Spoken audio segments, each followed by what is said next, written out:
My name is Claire Barrett, and on behalf of the Orono Garden Club, I would like to welcome you to the Orono Mayoral Candidate Town Hall Forum. First, I'd like to introduce the Orono Garden Club. We're a pretty new organization with lots of ambitions. The Orono Garden Club is a 501c3 nonprofit organization with the purpose of maintaining all things that are very, very special about Orono. Cultivating pride in Orono, strengthening relationships with neighbors, celebrating the beauty around us, and growing community engagement. We welcome new neighbors, commemorate civic events, and involve Orono residents and neighbors of Orono in positive support of our beautiful city. So that is a little bit about Orono Garden Club. I am fortunate to be on the board of directors for the Orono Garden Club, and I'd like to introduce my fellow board members, Bill and Jen Winkler.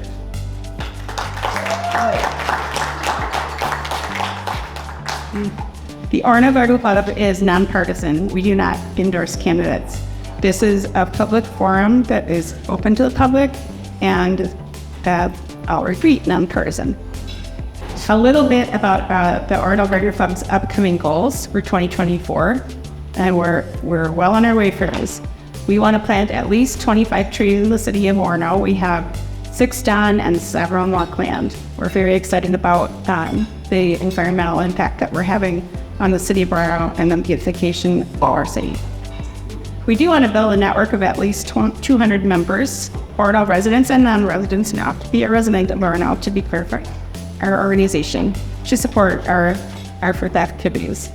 We do have an upcoming event, save the date for a really exciting community event with Ask the Arborist, plus family friendly entertainment on October 19th at the Crystal Bay Playground. Think bouncy houses and ask the arborist about what's wrong with my flowering crab tree and my lilacs. Bring a picture of your tree that's having trouble and you'll get it diagnosed for you. More info to follow. And for those of you who have signed up for our sign-up sheet for our email list, you'll get more information.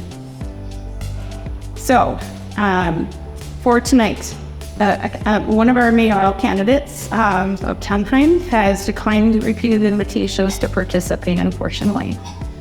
We are hoping that he considers and walks in the door at any minute, as he did not accept or decline the last invitation. We sincerely want to offer the residents of Orono and friends of Orono the information you need to be informed voters. That's at its core, because we all love our city and we want the best stewardship for it, and we welcome all inputs.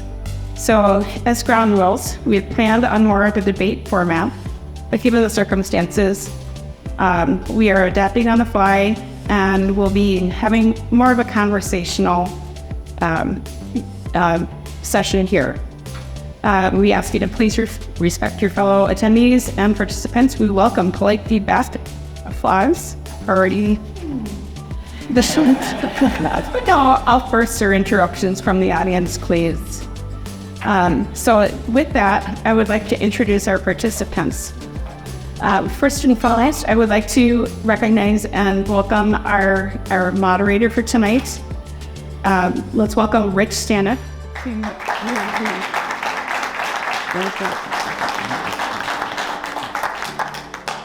Rich is an enthusiastic supporter of Orono Garden Club, and we're happy to have him here. I'd also like to welcome the incumbent candidate for Orono Mayor, Dennis Walsh.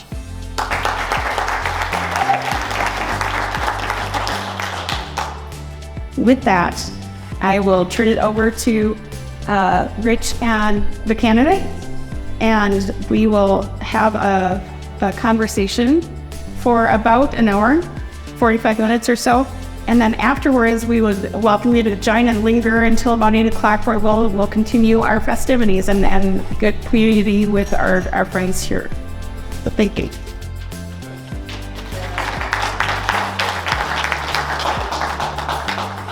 Hey folks, thanks for having me out here tonight. I live in Maple Grove, but once in a while they let me come down to Orono.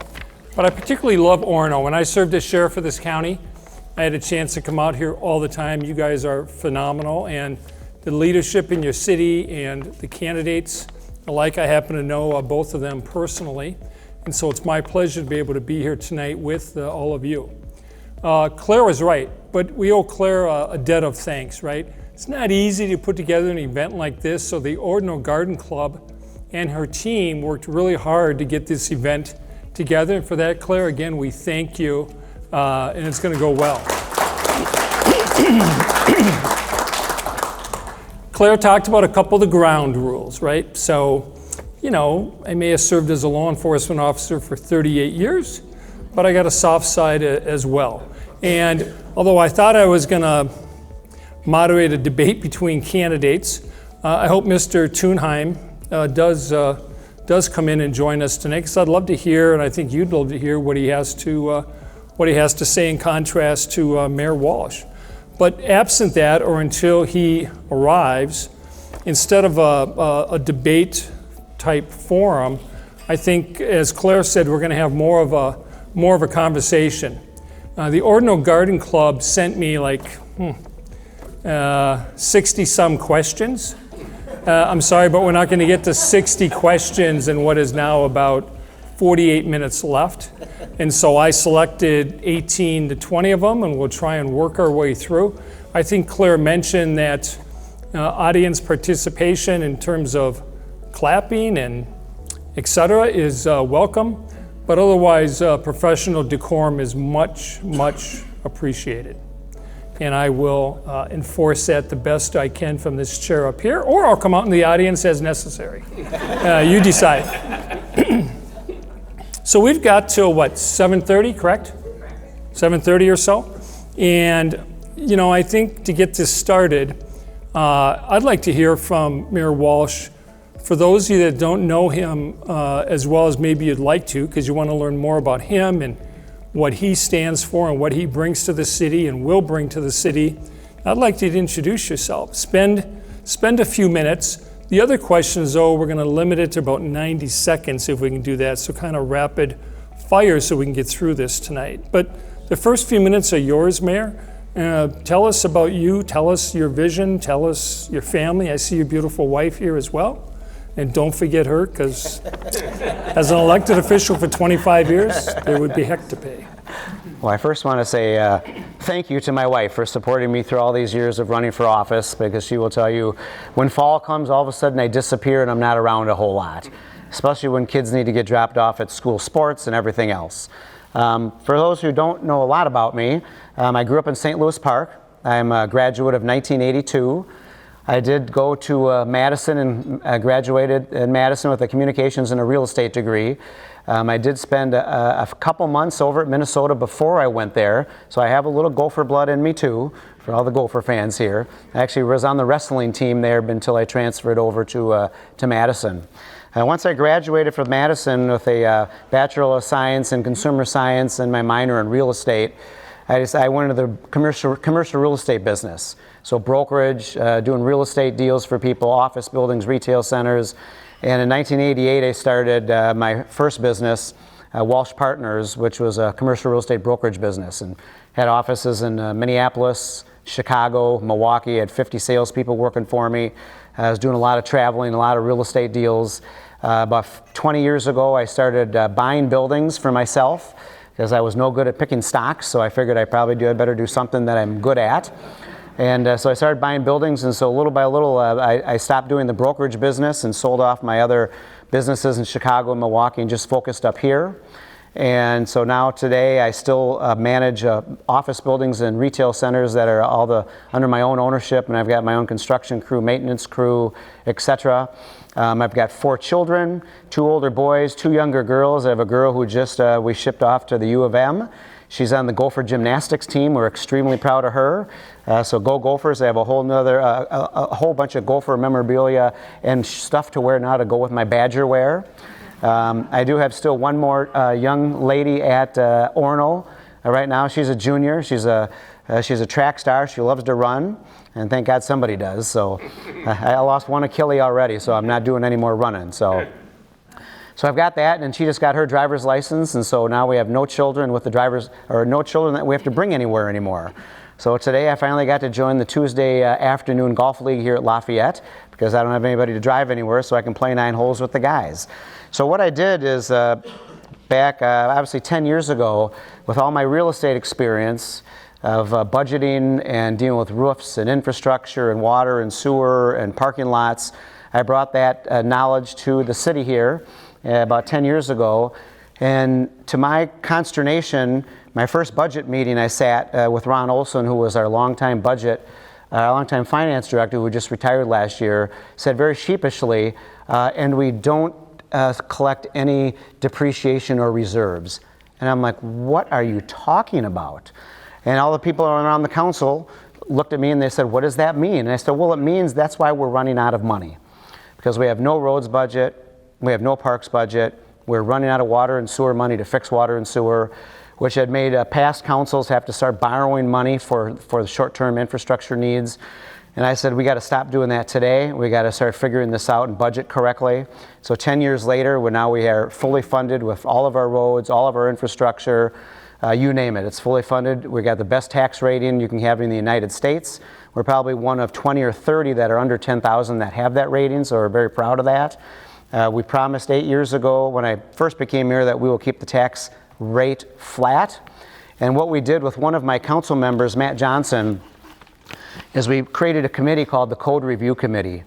And what we did is we knew that there was lots of outdated codes that in all cities, and so we brought in real estate people, local people, we brought in builders, and we put about 15 people on this committee to say, what's working in Orono? Because what we hear is builders don't like it. It's too cumbersome, it takes too long, and there's a reason why they call it or no.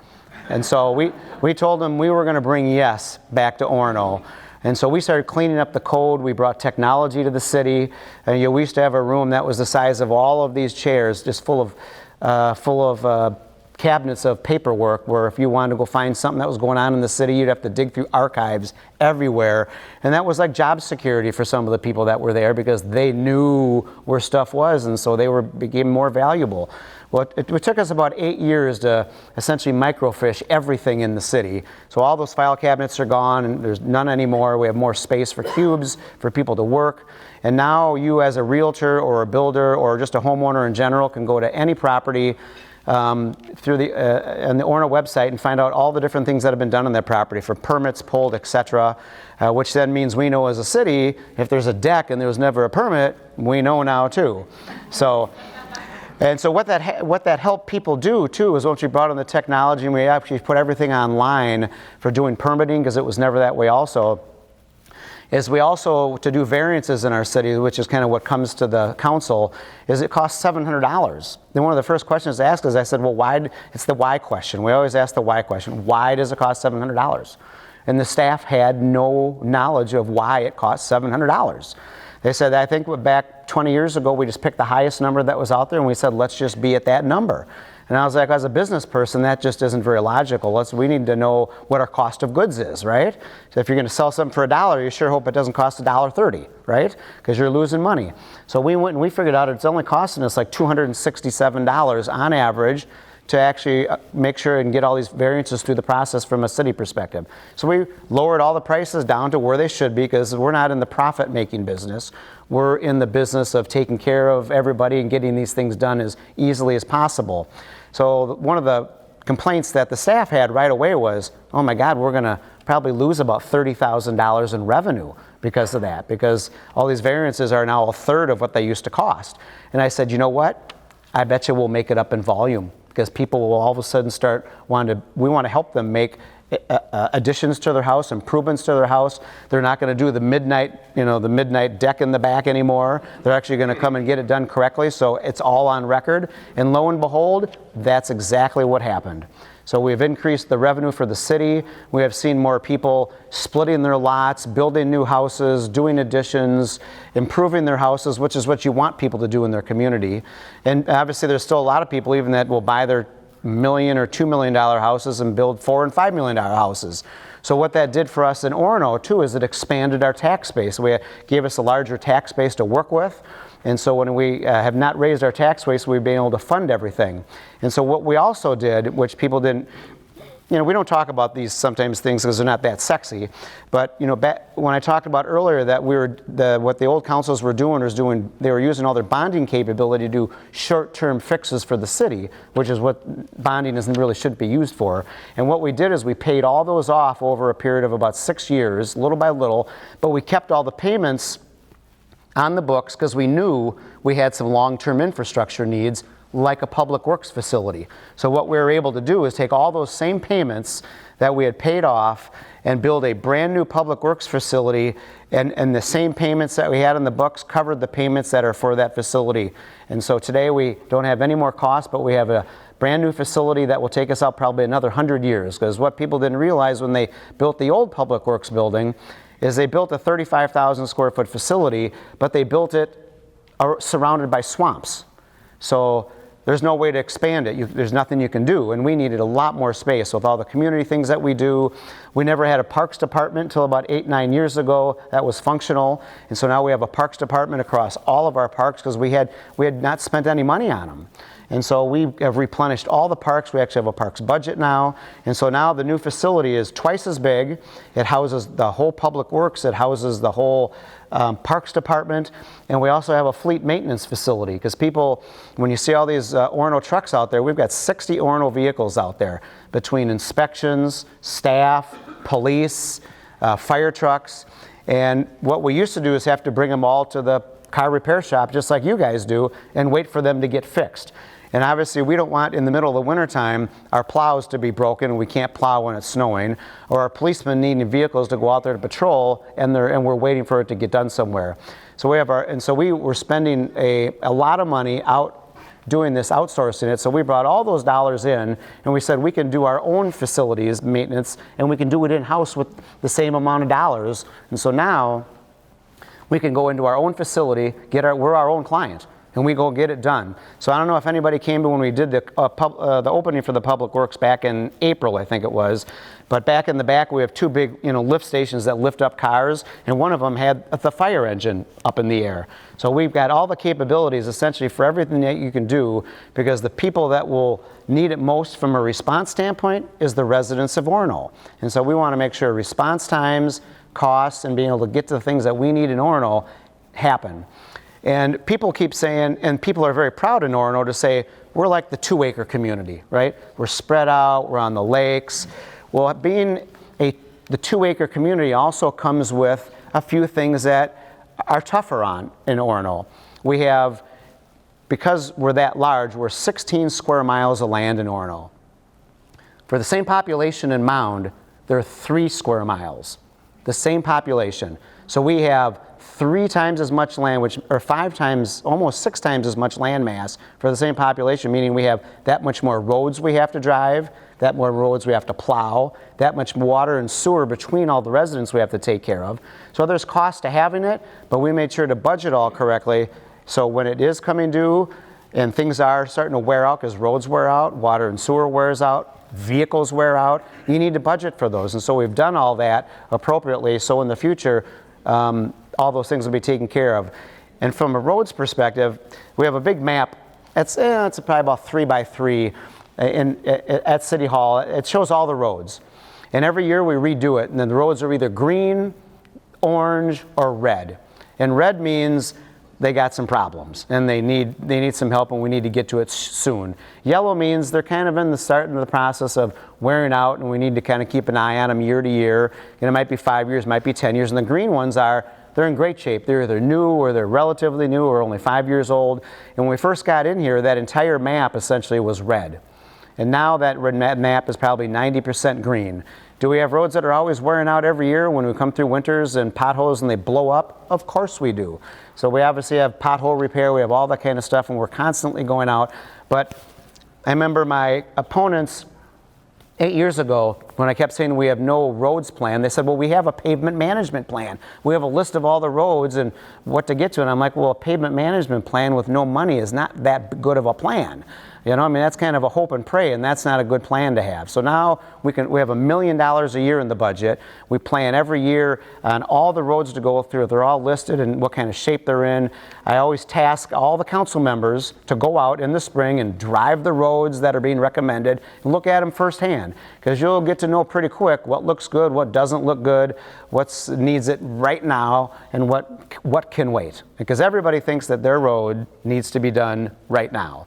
But we have to make decisions, because we may have $1 million, but we can't spend two, we have one. And so we got to get all the roads done with that. So there's a lot of, we could talk about the nuances of all those things for a long time, but those are kind of a few hits on kind of what we've done over the last 10 years when I got in the council and 8 years when I was mayor, to start putting all these things in place with the great people that were helping me, including my friend right here, Richard Crosby, who is also a 10-year firefighter as well. So we have great people in Orono, and it's great to, I'm the guy who will go to your house if there's a problem, and I will walk your yard and see if there's a thing to fix, because I own buildings. That's what I do. I go to buildings, I look at them all day long on how to fix them, what we need to do when people have questions, especially on my staff, of what are we going to do to fix this. And I do the same thing in Orono.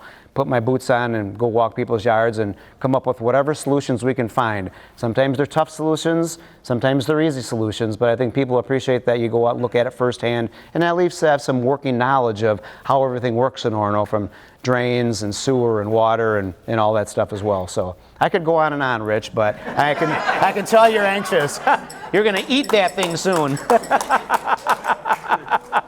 Well, that was a great introduction of yourself.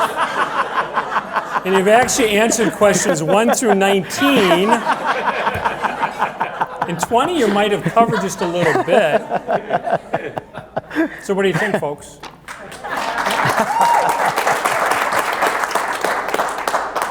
I mean, there's probably a reason why you serve as a mayor. And, you know, my job is to get a little bit more out of you tonight. And out of you, I'm going to do. So, tell me this, right? Because these people want to know. Again, these questions come from the Orono Garden Club. And these are questions I think that are fair and right to the point. And the first one is, you know, what are your top 3 priorities for this city, and how do you plan to achieve them? I know you just articulated a little bit about several of them, things you've done in the past and things you want to do in the future, and I think that was a great history lesson. But moving forward, your top 3 priorities for another term as mayor. Well, I will tell you, as someone who has spent a lot of times in my 20s, 30s, and 40s before I was even on the council, I spent a lot of time on boards, whether it was Big Brothers, Big Sisters, the Minneapolis Club running the Young Members Committee, and a whole bunch of other boards. There's a couple things you always want to do. You always want to make sure that you leave what you have in better shape than when you got there, right? And 2, you want to have people recruited behind you that are going to be able to take over when you're done, to keep the Orono way and keep everything budgeted correctly. Because anybody can come in and just say, I'm just going to get rid of the roads budget. I'm going to get rid of the parks budget. Anybody can go do that. And so it's my job to help make sure we foster that going in the future. From a priority standpoint in the city, I obviously want to continue making sure that we're budgeting correctly and making sure that the people underneath me learn how the budget works. And I know Maria Veach, who is our newest council member, who couldn't be here today because her CEO at Culver's resigned, and she had to go to that meeting in Wisconsin. And she's a business owner. She's built 5 Culvers herself, so she knows finance really well. But she will tell you too, it probably takes you, I think it's been 16 months she's been there. She goes, it takes you a good 12, 14, 15 months just to understand the city, the processes, how it works, the interactions, the relationships, how long things take sometimes to get done. You know, it's not like I'm at my own business and I can just snap my finger and tell my guys to go get this done. You know, we have a process at the city. We're kind of a board of directors, and we have a city administrator that actually runs the city. We don't go to the city, we don't get in their hair. We hire good people and we expect them to do well, and they do well. So my job is to accomplish those things, and moving forward. So when I am done, which I've told everybody this is my last time running, I will have, my kids will be in college by then. My wife wants to do a little more traveling and not have meetings every week, as much as we love doing all this stuff, but I want to keep all those relationships intact and make sure the city continues to move forward with all the great things that we've done over the last 8 years, moving forward and continue that. It's great. So, Mr. Mayor, tell me in the audience about, kind of outline your vision for the city's development over the next, not just your next term, but really over the next decade, because you're setting the pace and the tone for what's to come. That's a great question, because when we door knocked 8 years ago, and we door knocked like the entire city, me and Richard and Victoria, one thing we heard from everybody is, we don't want Orono to change. We don't want all of a sudden skyscrapers getting built. And I'm being facetious on skyscrapers, but 4, 5, 6-story buildings starting to get built. We don't want to start putting density and duplexes into all of our neighborhoods. And we agreed. And we said the exact same thing. And so for the last 8 years, we have told every developer, hey, you come and meet the rules, you're good. And they would meet with me, a lot of them sometimes personally and firsthand, and I would tell them the same thing. People would say, well, God, it's 1 acre units across the street, and we're 2 acre units. We just want to make it 1 acre units. Well, that's just not going to work, because the people who moved over there 20 years ago moved into 2 acre units. That's what they want their kids to come back to, that same Orono way of life. And so we have we promised we would do that, and we have kept that promise moving forward. And that's very important. And what was the other part of the question? I think that's it. Your leadership of it. You've got, if you get elected to another 4-year term, but you're really setting the stage for the next decade. Oh yeah, and that brings up too, the Met Council. I don't know if everybody's familiar. Have you ever heard of the Met Council in here? Because maybe there's some people who have. Well, I tell you, the Met Council is the people from unelected officials at the state that come to you and tell you how much more density you have to put in your city. And obviously in Orono, we're pretty built out. It's not like we have fields of grass that we can just go start putting up huge density. And I will tell you, White Bear Lake, about 10 years ago, was told by them that they have to add a whole bunch of density because they had not done it, and they were in trouble with the Met Council, and they fought them. And they fought them all the way to the Supreme Court of Minnesota. And the Supreme Court of Minnesota ruled against the city and forced them to have to put density in place. So that's kind of the problems that we as a city have to try and manage. Now, we do kind of talk to them a little bit, but on every comprehensive plan, every 10 years, they come back and they say, you need to add 188 more units. Well, where the heck are we going to put 188 more units, right? Well, back then, the good news is we knew we had this whole Highway 12 corridor and all this empty land that was all zoned office. And so what we did is we knew that wasn't ever going to happen. No one's going to build any office buildings out here anytime soon, or ever probably for that matter.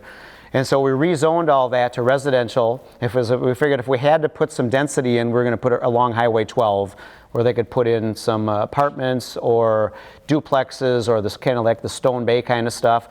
But all the developers came to us and said the same thing. They need more density because of the cost, and they need to go higher. And we said, you know what, cost is not a concern of the city in terms of how it works in your pro forma. The rule is, like the development that just got done across from Stone Bay, right in, where the old, what is that place? The old, the gas station that's over there in the Otten Brothers, right across from Otten Brothers. And they said, well, God, they wanted 68 units, and we said, no, the most we're going to let you have is 34. And they said, well, that may not work it financially. And we said, well, that's okay, because we don't care if you build anything on it. Said, but it's gonna have to, it has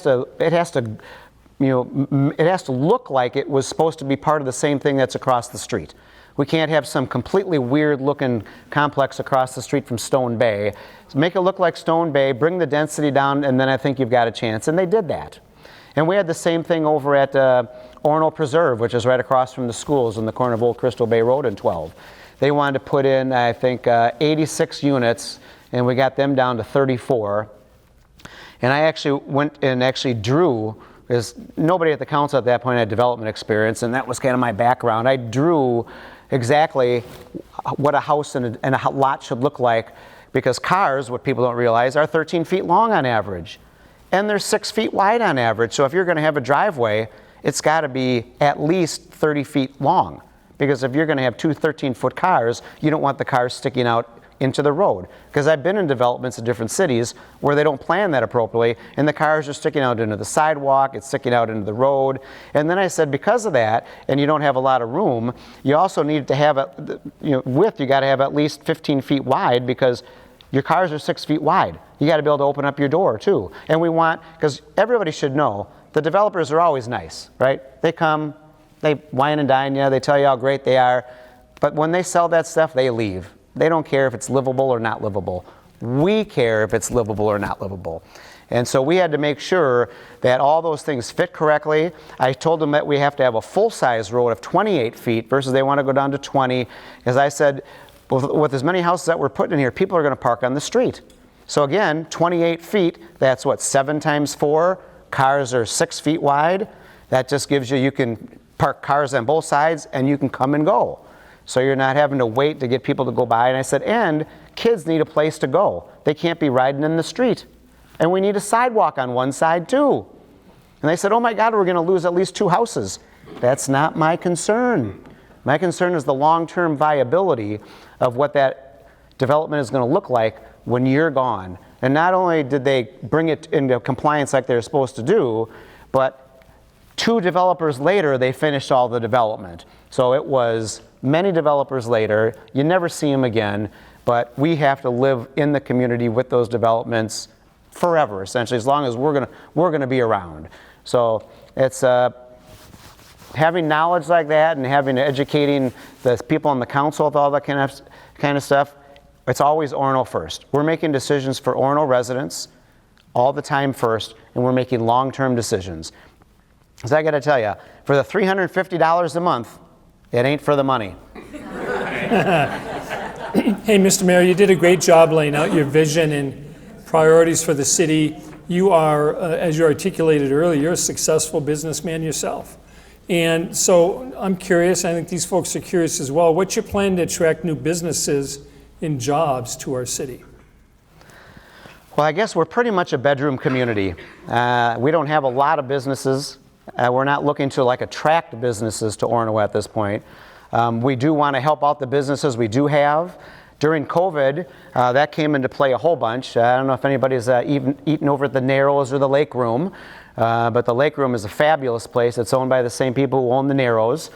But they had problems because they needed outdoor seating because of all the requirements of masking and having to sit 6 feet apart and all that kind of stuff. And because we only have, I think, 1 restaurant in Orono, we didn't have a whole lot of up-to-date codes for restaurants. So we had to jump right on it quickly with the help of staff, because we do have fabulous staff and we can't do it without them, and our city attorney. And we changed the codes and the requirements right away so we could expand all of their outdoor seating on the narrow side as well as the lake room side to make sure they could have enough people to stay in business. Because as a community, they're a community asset. They've been here forever. We are in charge of making sure our community assets stay around, like whether it's the parks or everything else. People say, God, all these golf courses are also kind of going. Why don't you just sell the golf course? And I made a commitment a long time ago, said the golf course is a community asset as well. Whether it makes money or loses money is not the point. We need places to go. We need places to go for kids, for adults, to get out and socialize. I think we've all saw that through the whole COVID regimen and all the issues that happened with COVID and all the isolation problems that we've had with adults and children. We need parks that people can go to, that can get out and see. We need community events.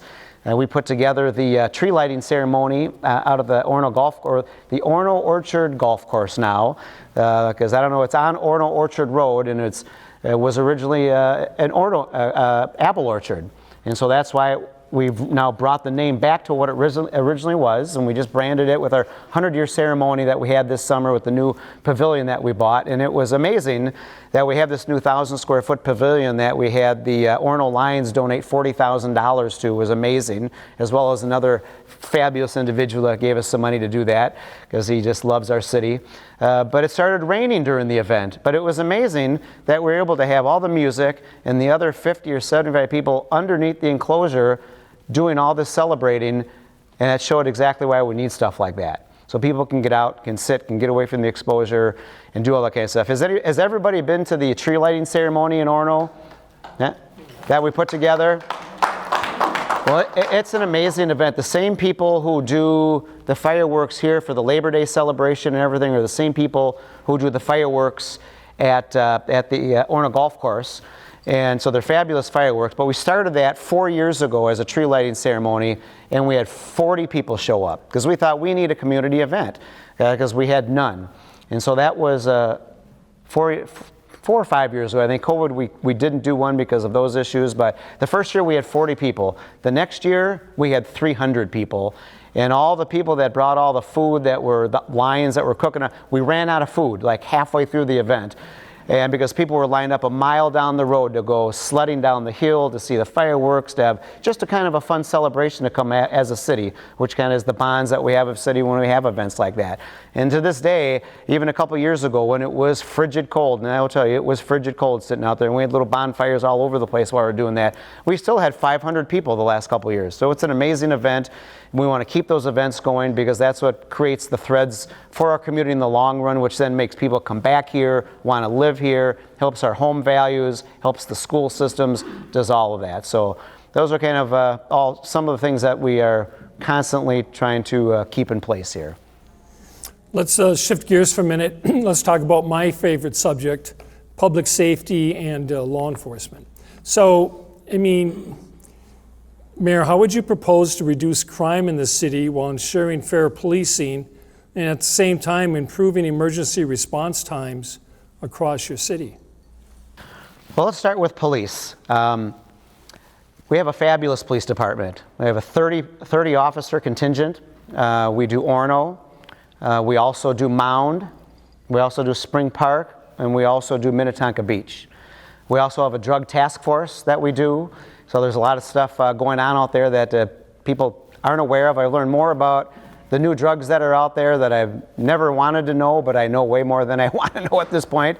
And it saddens me that I know what's out there. Our police department has been fully staffed through all of the downturns, through the COVIDs, through all the riots and all that kind of stuff. We've been fully staffed the entire time. And our police chief, Mr. Farniak, will tell you that a lot of it is due that he knows that our council completely supports the police department, supports all of our first responders.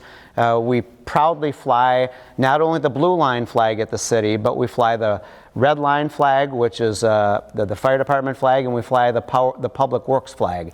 Those are the 3 lines of businesses that we have at the city for first responders. And they know that we are very proud of that. We got a little bit of guff from some people originally, and we said we're okay with that, but we're going to keep those flags because that's what we support. And Corey will tell you that we have great response for all that kind of stuff. They're supported. We also have best practices with them for all the things that they need. Right now, we're one of the first police departments to get all the body cams kind of put in place. You know, the big issues with body cams wasn't the fact of having them or not having them. The biggest issue with having body cams was the storage of all the information, because the storage is enormous in terms of the capacity that you need to have to do all that kind of stuff. So it took a while to get all that capability in place, but they said it's actually been way more of a benefit than anyone realized, because when they go into houses, for example, and somebody says, well, you said something bad to me or whatever, it's all on footage. And so I think it's good for everybody that we've got that. So I think we've got that very well under control with best practices. We have a fabulous police chief, and they're always doing everything that they can. In terms of the fire department, back in July, we started the inaugural Orono Fire Department. We took over the Orono the Navarre area for Orono. Back in 2020, Orono was serviced by 5 different communities. We had Excelsior was doing part of Orono's fire business. We had Maple Plain doing part of our business. We had Mound doing part of our business. We had Wayzata doing part of our business, and we had Long Lake doing part of our business. So that was only 25 years ago. So 25 years ago, we decided to consolidate 2/3 of all of that territory with Long Lake. So they got the contract 24 years ago. And Excelsior still had the Navarre territory up until 2007. And so in 2007, then we consolidated the rest of that territory all with Long Lake. So it hasn't been forever, but they've had our territory for a little bit. And I will tell you that the cities of Mound and the cities of Maple Plain and Excelsior and Wayzata are not happy still 25 years later that they lost that business, but contracts come due, we reassess what's going on. And about 6 years ago, it was documented in the Laker Pioneer that we had met with Long Lake to let them know that the contract is coming due and we'd like to make a few structural changes. And we'd like to change the operational control over to Orono because we have the staff, whether it's HR staff, finance staff, to kind of actually manage a large operation that has 30 or 40 people, because we have a 30-person police department, we have a very large public works department, we have city staff, and we were kind of rebuffed at the time. And so we told them that in the meantime, we're going to continue to put blocks in place and the processes in place that if we need to eventually start our own fire department, if we can't come to some resolution with them to kind of make this change, because we do, our part of the contract was 87% of the business. They were 6 to 7%, and then Medina was the other 6 to 7%. And so we've had lots of conversations, we've had lots of council meetings talking about it. But over the last few years, we still have not gotten anywhere. And the only time we got a little bit of movement with Long Lake on this contract issue is they said they would work with us, but as long as they had veto power over anything that we did with their 6 or 7%. And we just said that just didn't make a sense, because 6 or 7% is really more of a service contract, not a cancelable contract kind of issue. And so up until this latest moment, so in the last few years, we've told them, we're starting a fire department, we're hiring a fire chief, we're doing all this stuff. It's been very public. We've been in council with all the timelines, and we found out a few things as we've been going through the processes as well, as we've dug into all the numbers as we're finding things out, that we found out that we've had some response time issues in the Navarre area. And I always hate to say it, but I'm the youngest baby boomer, and I'm 60 years old, right? So we're all getting older. Things change. Our population has gotten older. 70% of our calls in our area and every area are medical calls. And so what we have done since then is we have made sure that all of our firefighters that are under the Orono Fire Department umbrella are all trained EMTs, any one of them. So when they're there, they can take care of you. We've also decided that we also need a different kind of model to going forward because things have changed. People work during the day, and so right now, through Long Lake, before we started our own fire department, everything was a volunteer model. So everybody's volunteering, so during the day, they're actually at their real jobs, whatever that job happens to be. And if they're in Plymouth, or if they're in Mound, or if they're coaching soccer, or if they're a Thanksgiving event, because Thanksgiving, that's where they are, that's where they have to come from. So you don't know how many people can come or who can come. So what we've know that, and that's no fault of the firefighters that problem is out there. That's a universal problem. So more of the model is more changing to kind of the full-time firefighters. And so what we've got is we have full-time firefighters now from 6 in the morning to 10 at night, Monday through Sunday. So 7 days a week. And so if you're in Orono, you will have seen them driving around because they are visiting businesses, they're visiting residents. They are fixing stuff, they are taking care of things, and they're responding to calls, but they're already in the neighborhood, not unlike the police department that is already out there. So the police department has always been typically the first persons who have always showed up because they're already out there patrolling. Well, we have our fire department now that's already out there as well. So during the nighttime, from 10 p.m. to 6 a.m. at night, that's when we have our volunteer model kick in, because everybody's home and they're sleeping. And so when they get the call, they're ready to go. And on top of that, we also have one full-time firefighter that already has at his house the truck ready to go, so he can just hop in his truck and go right to where the call is. Because what people don't realize is when calls get made, the volunteer firefighters don't leave their job or their house and go to the scene. They have to leave their job or their house and go to the fire department first. So they can all get there, but if the person there's only so many people that are authorized to drive the trucks, and if the person isn't there to drive the truck, they have to sit and wait for them, because that's how it works. And so our model is, especially with the full-time firefighters, they just go right to the event. So we've kind of solved all the time problems and everything else from response time, because what we're doing first is making the right decisions for the Orono residents. And it wasn't because we don't like anybody, or what we did is we put the blocks in place and we said, if we can't get something resolved, our first job is to make sure the Orono resident is taken care of and protected. And so that's where we had to get to that point. And we also found out that all the fire engines and all the equipment was kind of outdated, so we had to replace everything. I mean, everything had to get replaced. So we did that ourselves. And so what we did is, and when you first start putting together something like this, you put together a, I guess we'll call it a planning document at the city. And the planning document talks about, if you had to do this from scratch, what would it look like? Well, if you had to do it from scratch, you'd have to build 2 fire departments, fire stations, and you'd have to buy all these new things. And worst case scenario, it costs a lot of money, right?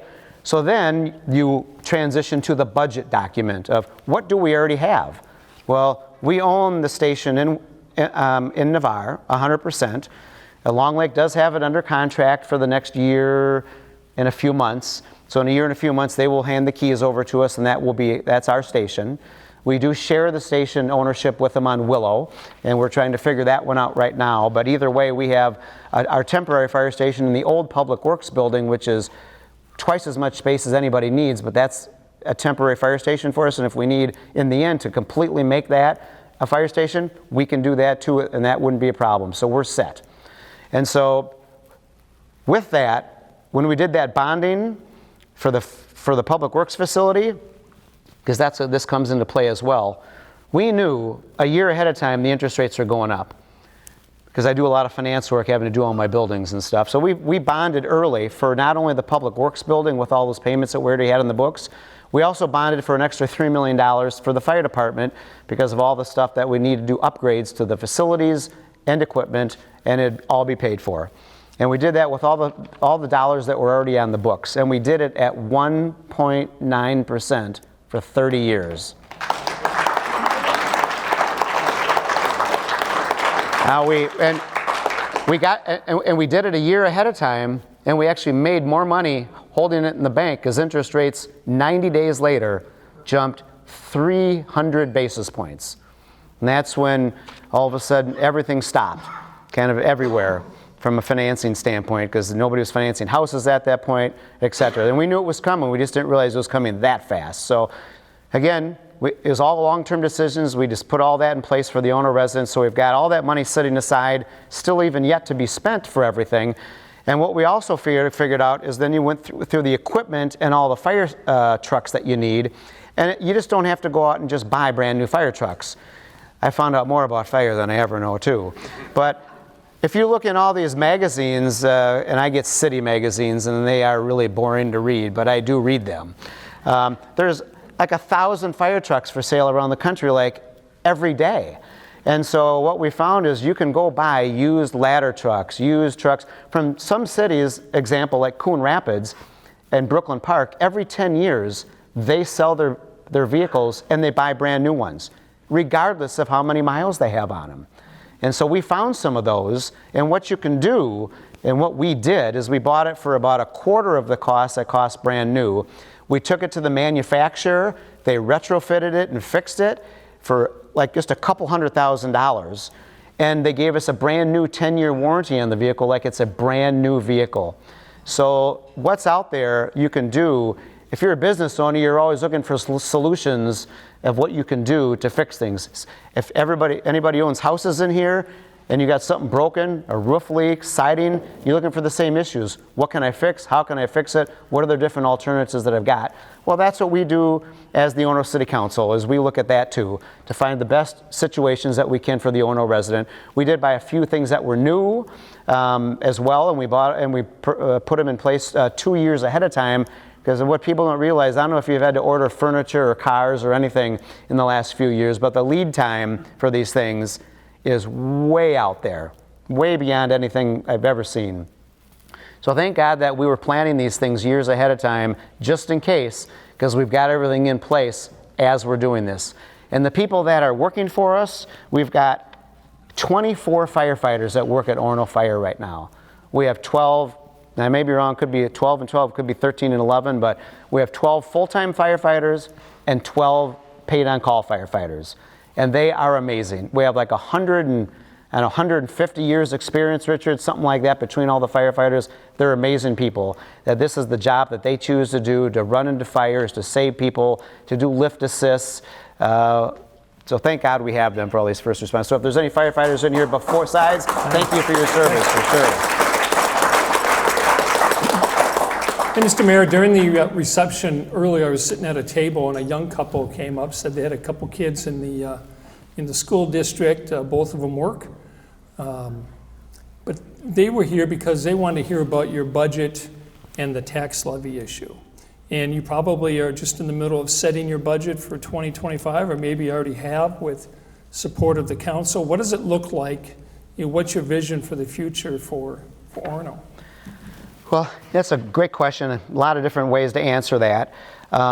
We have set our standard. Actually, I think here at the end of September, we will do our max levy that we can do, and that's just the temporary levy. And then our first meeting in December is when we actually do the final budget. And the budget you can only lower the budget. You can't increase the budget. So whatever we approve in this next council meeting can't be. It can't be increased at all. So you always got to make sure you got what you need in there, because you can't do it anymore after that.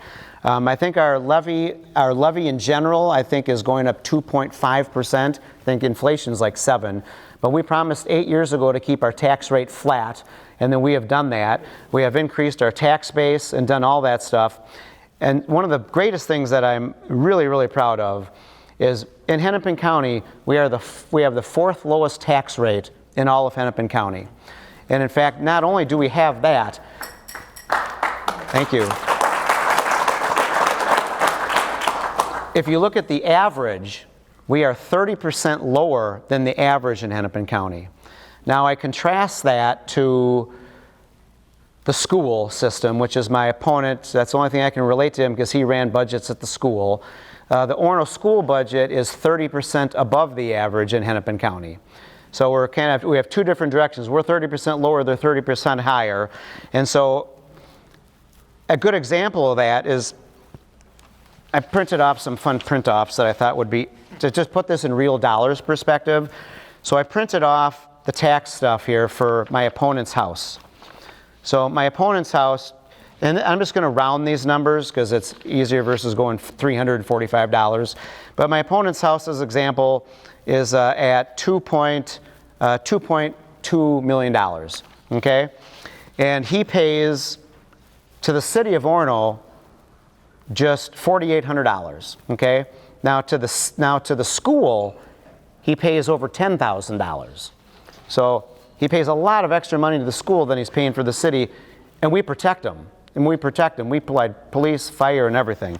So now I'll go to somebody that is also in in Long Lake.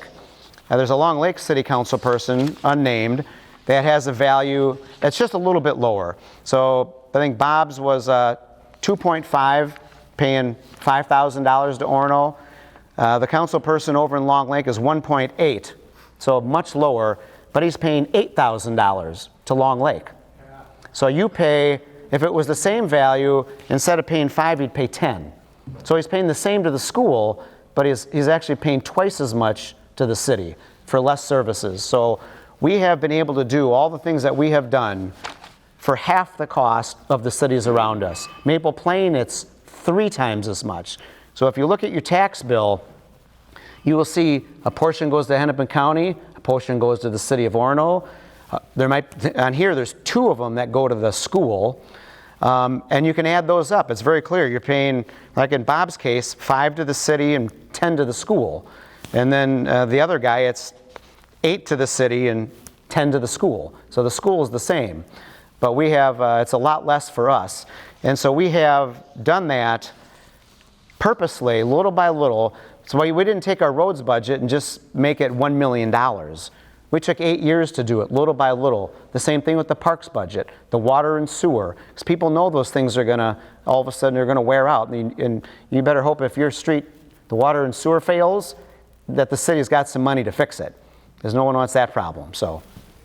Great. Hey, Mr. Mayor, we've got about 10 minutes before we wrap up here, but I want to ask you two questions. It wouldn't be fair if I let you get off the stage, so to speak, without asking you a question about education, right? The quality of education. You just touched on it in the Orono schools, and also, any initiatives that you might be introducing to support teachers and educators in their roles. So I want to give you a chance to talk about education specifically. A lot of people here are parents of school-age children, including myself.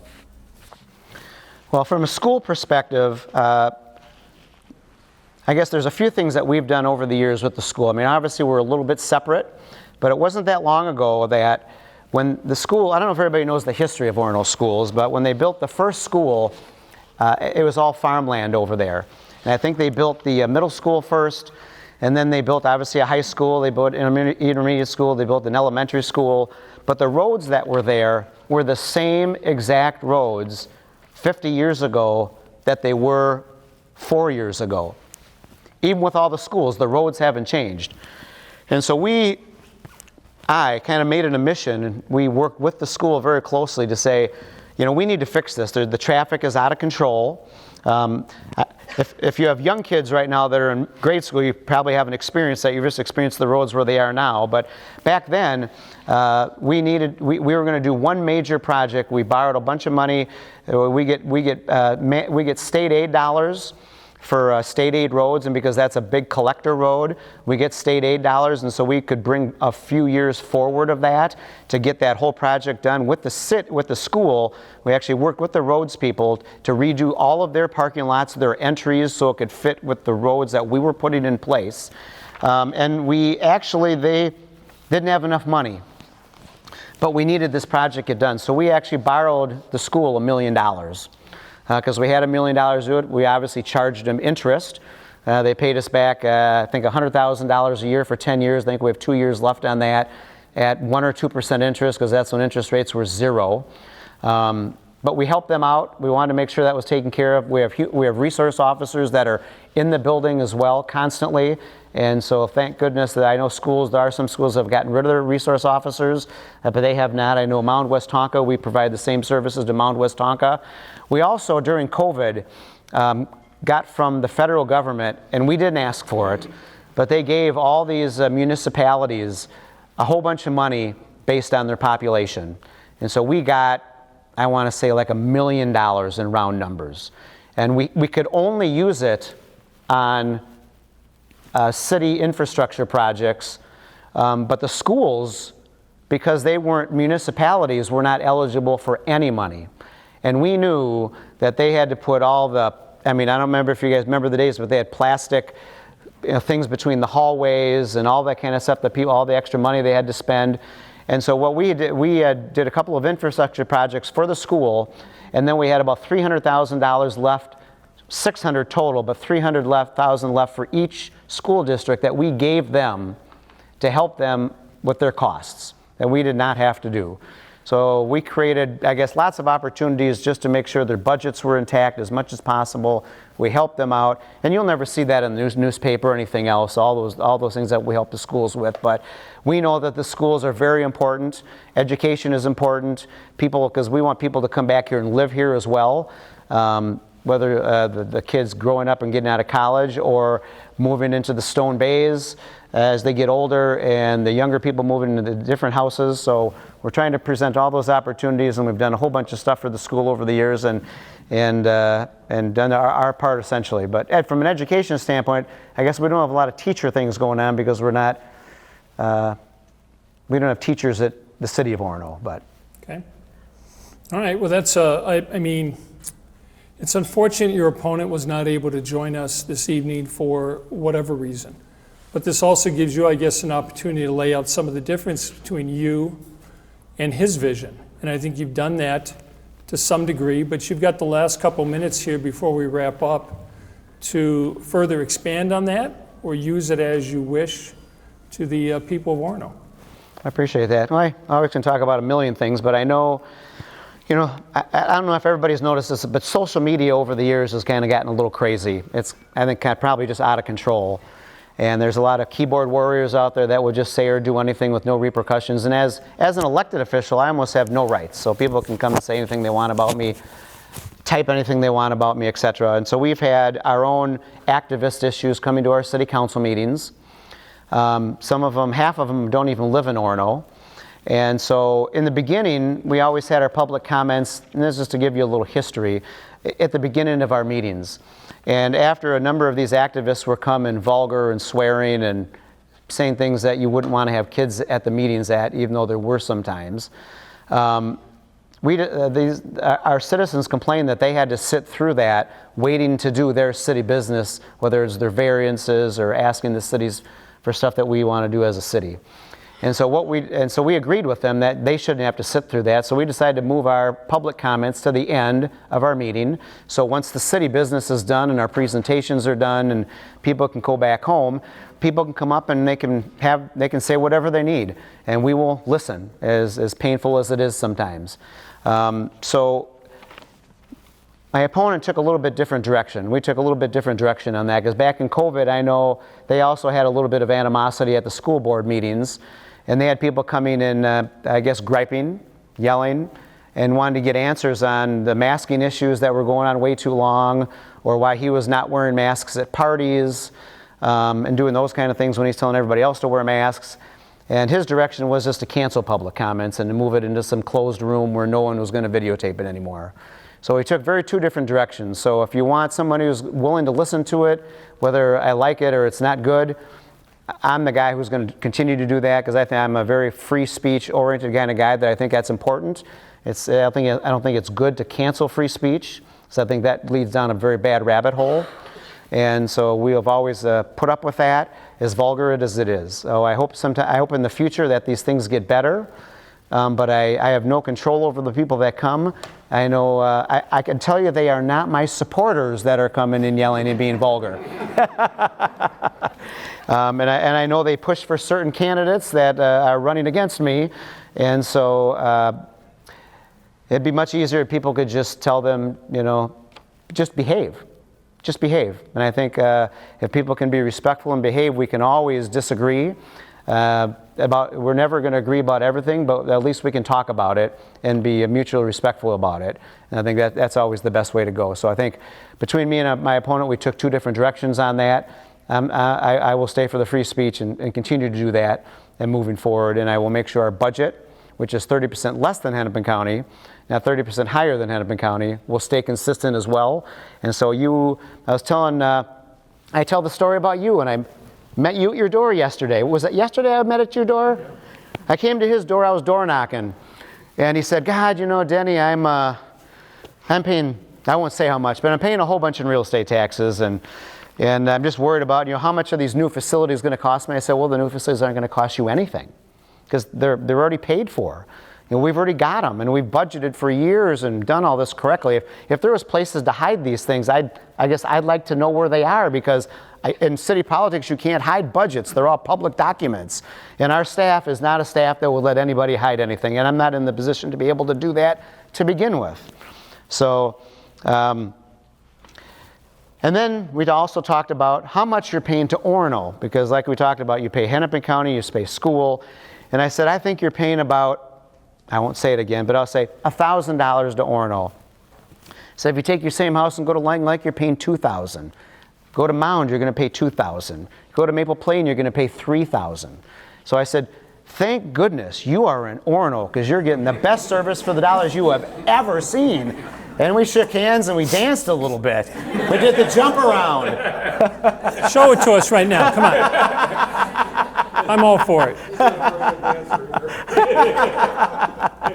The jump around's a Wisconsin thing, if anybody didn't know. But